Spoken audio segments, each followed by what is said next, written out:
We were dating 6 months. No proposal, no engagement. Then I found a wedding dress, custom invitations, and a plan for another man. I never thought I'd be writing this, but I need to get this off my chest because honestly, I'm still processing what happened. 6 months ago, I started seeing this amazing woman. Let's call her Julia. Everything felt natural and easy between us. We'd spend weekends together. She'd cook dinner at my place. I'd stay over at hers. We weren't rushing into anything serious, but it felt like we were building something real. Julia worked downtown and had this tiny apartment with the most cramped hallway closet you've ever seen. Every time we needed towels or linens, it was like playing Jenga trying to get anything out without causing an avalanche. She'd always joke about how she needed to organize it better, but honestly, it was kind of endearing how chaotic it was. Last Tuesday, I was at her place while she was pulling a late shift. I'd been there so many times that it felt completely normal to be there alone, watching her TV, raiding her fridge. Around 8 p.m., I decided to take a shower, and that's when I realized all the clean towels were in the laundry basket, still damp. So naturally, I went to that disaster of a hallway closet to find a dry one. I'm digging through the usual chaos, old coats, vacuum cleaner, random boxes of holiday decorations, when my hand hits this large garment bag hanging way in the back. It was one of those fancy white bags that expensive clothes come in, and it felt heavy. My first thought was maybe it was some formal dress from a work event or something, but curiosity got the better of me. The moment I unzipped that bag, my stomach dropped. It was a wedding dress. Not just any wedding dress. This was clearly expensive, with intricate beading and lace work that caught the light even in that dim closet. My hands were actually shaking as I held it up, trying to make sense of what I was seeing. At first, I tried to rationalize it. Maybe it was from a previous relationship. Maybe she was holding it for a friend. Maybe it was her mother's dress. But then I noticed the tags still attached, and one of them had a date written in elegant script. Next Saturday. That was literally 5 days away. I felt like I was in some kind of fever dream. We'd never talked about marriage, never even had the where is this going conversation that couples usually have. I mean, 6 months isn't exactly a short time, but it's not like we were picking out engagement rings either. My mind was racing through every conversation we'd had, trying to remember if I'd missed some huge hint about her expectations. That's when I noticed the box on the shelf above where the dress was hanging. It was slightly open, and I could see the corner of what looked like fancy paper sticking out. Against every instinct telling me to stop snooping, I pulled the box down. Inside were wedding invitations. Beautiful, custom-printed invitations with gold foil lettering. The kind that probably cost a fortune. I opened one with trembling hands, and that's when my world completely flipped upside down. The groom's name wasn't mine. I read it 3 times, thinking maybe I was misreading it somehow. But no, there it was in elegant script, Julia's name paired with some guy I'd never heard of. The wedding was scheduled for the following Saturday at a church across town. I sat on her hallway floor for probably 20 minutes, just staring at these invitations, trying to process what was happening. Was she cheating on me? Had she been planning to break up with me and I just hadn't gotten the memo? Was I some kind of side piece while she was engaged to someone else? The worst part was how normal everything had seemed between us. Just that morning, she'd texted me about grabbing dinner together on Friday. We'd made plans for the weekend after next. She'd been asking about my work schedule next week, trying to coordinate when we could see each other. None of it made sense with what I was holding in my hands. I carefully put everything back exactly as I'd found it, grabbed a towel from somewhere else, and spent the rest of the evening pacing her living room, trying to figure out what to do. Part of me wanted to confront her the moment she walked through the door, but another part of me was terrified of what she might say. When she got home around midnight, exhausted from her shift, I acted as normal as possible. She curled up next to me on the couch, complained about her difficult customers, asked about my day. The whole time, I felt like I was wearing a mask, nodding and responding while my mind was screaming.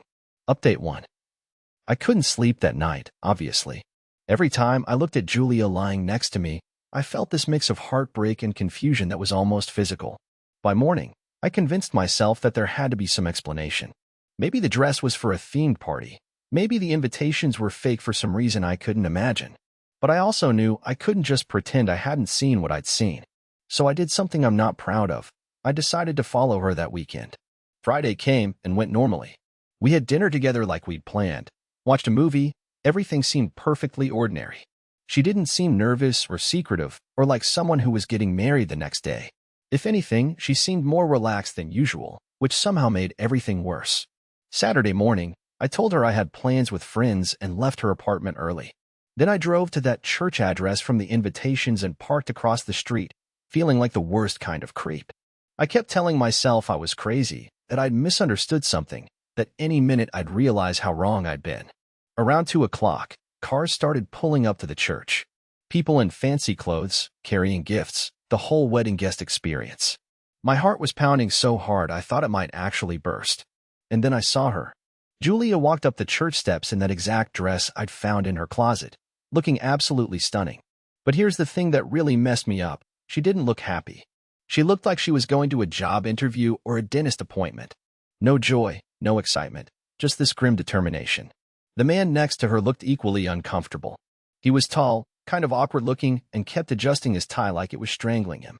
They walked into that church like they were marching to their doom rather than celebrating the happiest day of their lives. I sat in my car for 2 hours, watching guests go in and come out for photos. The whole thing felt surreal, like I was watching a movie about someone else's life. When they finally came out as a married couple, there was polite applause, some photos, but none of the joy and celebration you'd expect. Even from across the street, I could see that this wasn't a marriage born of love. The reception seemed to be at the same church, because everyone just moved to a different part of the building. I finally drove home around 6, completely numb and confused. Julia had texted me earlier asking about our plans for Sunday, like nothing life-altering had happened to her that day. Sunday morning, she showed up at my place with coffee and bagels, acting completely normal. She was wearing regular clothes, no wedding ring in sight, chatting about some TV show she'd watched the night before. I kept staring at her, trying to see some sign of what she'd done the day before, but she was just Julia. We spent the day together like any other weekend. We went for a walk, grabbed lunch, she helped me reorganize my kitchen cabinets. The whole time, I felt like I was losing my mind. How could someone get married on Saturday and then act like nothing happened on Sunday? That evening, as she was getting ready to leave, she mentioned that she might be a little busy with work stuff over the next few weeks, but that she wanted to keep seeing me regularly. She kissed me goodbye like she had dozens of times before, and I just stood there, feeling like I was living in an alternate reality. Update 2. The next few days were torture. I couldn't eat, couldn't focus at work, couldn't stop thinking about what I'd witnessed. Every time Julia texted me, I stared at my phone, trying to figure out how to respond to someone who was apparently living a double life. She seemed to be keeping her usual schedule with me. We had dinner Wednesday night, and she was completely herself, telling funny stories, asking about my day, making plans for the weekend. The only thing that seemed different was that she seemed more relaxed than usual, like some weight had been lifted off her shoulders. By Friday, I couldn't take it anymore. I decided I needed more information before I could figure out what to do. So I did something I'm even less proud of. I started doing some detective work. I remembered the groom's name from the invitations and found him on social media pretty easily. His profile was mostly private, but I could see enough to piece together some basic information. He worked in tech, had moved to the US from somewhere in Eastern Europe about 2 years ago, and based on his few public posts, seemed to be struggling with visa issues. That's when things started clicking into place in the worst possible way. I spent the weekend pretending everything was normal with Julia while my mind raced through possibilities. Monday night, I couldn't stand it anymore and decided to drive by her apartment, just to see if anything seemed different. That's when I saw them together. Julia and her new husband were standing outside her building having what looked like a very serious conversation. They weren't touching, weren't acting like newlyweds, but they were clearly discussing something important. I parked down the block and watched them for about 10 minutes before they actually shook hands, and he walked away. The next day, Julia texted me asking if I wanted to come over for dinner. When I got to her place, I decided to test something. I asked if I could hang up my jacket in her hallway closet, the same closet where I'd found the wedding dress. The dress was gone. So were the invitations. But there was a new box on the shelf, and when she went to the kitchen to check on dinner, I quickly looked inside. Cash. Lots of cash. More money than I'd ever seen in one place outside of a bank. There had to be thousands of dollars in that box, all in neat stacks of hundreds. During dinner, Julia seemed different. Not bad different, but like she was relieved about something. She kept talking about how she was thinking of taking a vacation soon, maybe somewhere tropical. She mentioned wanting to pay off her student loans and maybe even start looking at bigger apartments. All the pieces were falling into place, and the picture they formed made me feel sick. Final update. I couldn't sleep again that night. And by Thursday morning, I'd made a decision. I needed to know the truth, even if it destroyed everything between us. So I asked Julia to meet me for coffee after work. We went to this little cafe we'd been to dozens of times before, and I just came out with it. I told her I'd found the wedding dress, that I'd seen the invitations, that I'd watched her get married last Saturday. The look on her face when I said this will haunt me forever. It wasn't surprise or anger or embarrassment. It was disappointment, like she was sad that I'd figured it out rather than upset that I'd been snooping. She was quiet for a long time, just stirring her coffee and staring out the window. Then she started talking, and what she told me was somehow worse than anything I'd imagined. The marriage was fake. A business arrangement. The guy needed a green card to stay in the country, and Julia needed money to pay off her debts and help her sick mother with medical bills. Someone had connected them through a mutual friend, and they'd worked out a deal where she'd marry him for $50,000. The plan was simple. They'd get married for the paperwork, live completely separate lives, and divorce quietly in a few years once his citizenship was secure. She'd get her money up front, he'd get to stay in the country, and nobody would get hurt. But here's the part that really broke me. She'd planned to keep dating me through the whole thing. Julia looked at me with these pleading eyes and explained that what we had was real, that her feelings for me hadn't changed, that the marriage was just a legal formality that wouldn't affect our relationship at all. She said she kept it secret because she knew I wouldn't understand, but that now that it was done, we could just go back to normal. She actually seemed to believe that this was all okay, that I'd be fine with dating someone who was legally married to another person for money. She kept saying it wasn't a real marriage, that it didn't mean anything, that we could keep seeing each other exactly like before.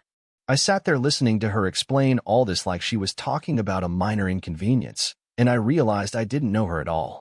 The woman I'd been falling for over the past 6 months was capable of planning and executing an elaborate deception, of getting married for money, of lying to me every single day for weeks. But what really got to me was how casual she was about it all. This wasn't some desperate decision made in a moment of panic. This was calculated, planned, and carried out with the assumption that she could just manage my feelings and expectations without ever giving me a choice in the matter. I told her I needed time to think, paid for both our coffees, and walked out of that cafe knowing I'd never see her again. It's been 3 weeks now, and Julia has texted me probably 50 times.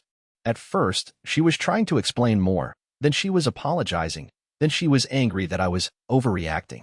Her latest messages have been about how much she misses me and how we can work through this if I just give her a chance. But I can't get past the fundamental dishonesty of it all.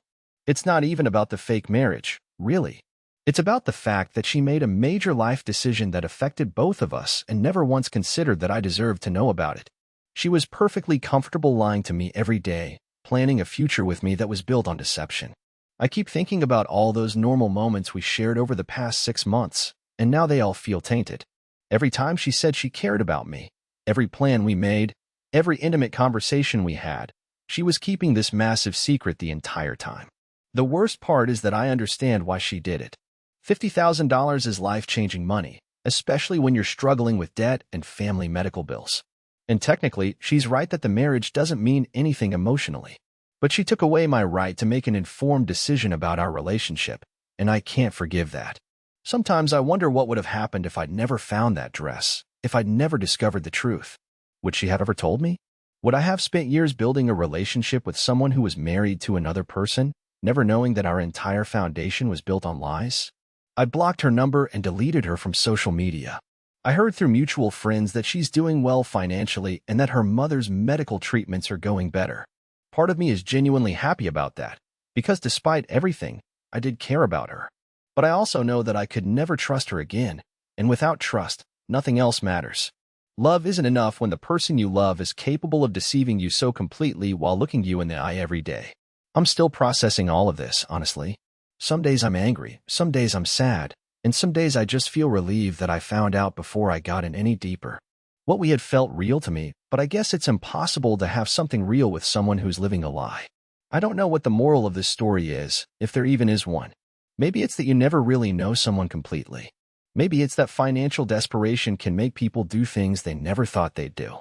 Or maybe it's just that some secrets are too big to overcome, no matter how much you care about someone. All I know is that I'm done with Julia, done with trying to figure out what was real and what wasn't, and ready to find someone who values honesty as much as I do. Someone who would never think that managing my feelings is more important than respecting my right to make my own choices. The whole experience has made me realize how much I value transparency in relationships, even when the truth is difficult or complicated. I'd rather deal with hard truths than beautiful lies, and I'm not going to settle for anything less than complete honesty going forward. That wedding dress might be gone from her closet, but the memory of finding it will probably stay with me for a long time.